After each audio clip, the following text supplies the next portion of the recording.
Let's go on and talk about developing a powerful sales personality. We know that personality is more important than product knowledge, it's more important than skills, it's more important than the product, that there are people who are selling well with a highly competitive product in a depressed market. There are people who are selling poorly by an exclusive product in a buoyant market, and we know that almost all of it has to do with personality. The characteristics or the psychological makeup of the superior salesman are about 8 or 9 qualities. Number 1, they have high levels of self-confidence and self-esteem. Without self-confidence, it's impossible to be successful in selling. And let me tell you just one more thing about that, is that the more you like yourself, the more you like others.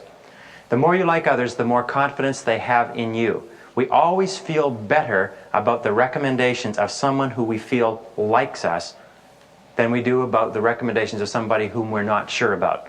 We always choose to buy from people who we feel like us and care about us, and the more you like yourself and care about yourself, the more successful you'll be in your relationships with others. Number 2 is that the high-performing salesperson accepts 100% responsibility for their results. In a study done in New York some years ago, they found a very interesting thing. They found the top 3% in every sales field looked upon themselves as self-employed. I ask this question many times in courses. I say, is there anybody here who is self-employed? And I find some people put up their hands and some people don't. And then I stop and I say, the biggest mistake that we can ever make in our lives is to ever think that we work for anybody but ourselves.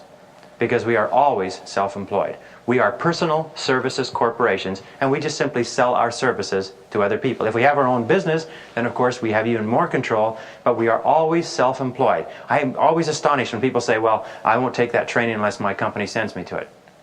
They don't realize that it is their company, that every single bit of training that they take, every book that they read, every single thing they learn is an investment in themselves that makes themselves more valuable. So always accept ourselves as self-employed and look upon every single thing that we accomplish or don't accomplish as our own responsibility. John T. Malloy, in his book Live for Success, said the 2 characteristics that determine the difference between winners and losers are simply these, is that winners always accept full responsibility for everything that happens to them. He says losers never do. He says losers always make excuses.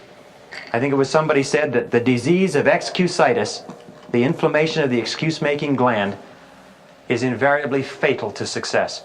And you can tell the winners because the winners are always looking for a way to deal with the challenges that they're facing, and the losers are always making excuses for it to avoid dealing with it.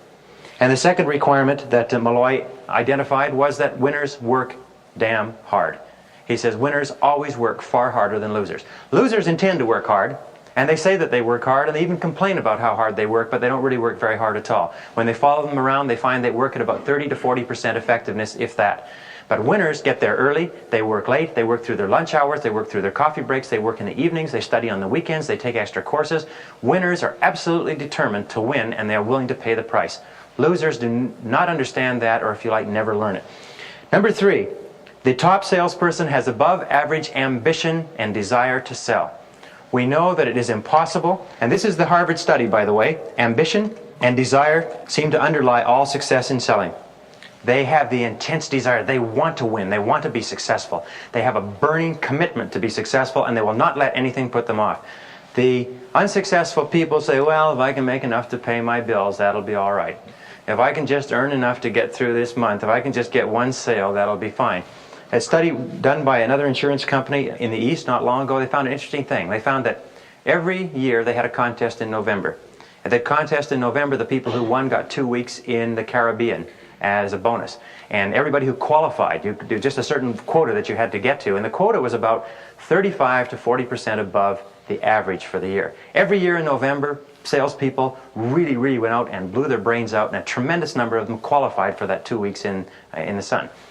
They went back and they studied, and they found a very interesting thing, that the average salesperson was selling 3 policies a week.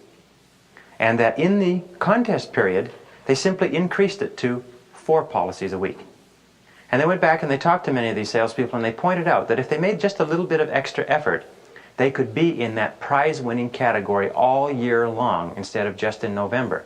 And that this translated over a 40-year career. Say you started selling when you were 25 and you sold till you were 65. It translated, 1 extra sale a week translated into 10 extra years of income. 10 extra years of income by selling 1 more sale a week over the 3 that they were doing. Absolutely staggering, isn't it? In other words, you would have an extra 10 years of income, but you would have it now rather than then, which is where we want it. So the ambition, the desire to sell is very important. Sometimes people come up to me and say, I have no ambition. I say to them, I'm very, very sorry, because there's no hope for you if you have no ambition. If you don't have any ambition, there's nothing that anybody can do for you. I say some people have to be followers and some people have to be leaders, and I guess you were born to be a follower. But ambition is absolutely critical.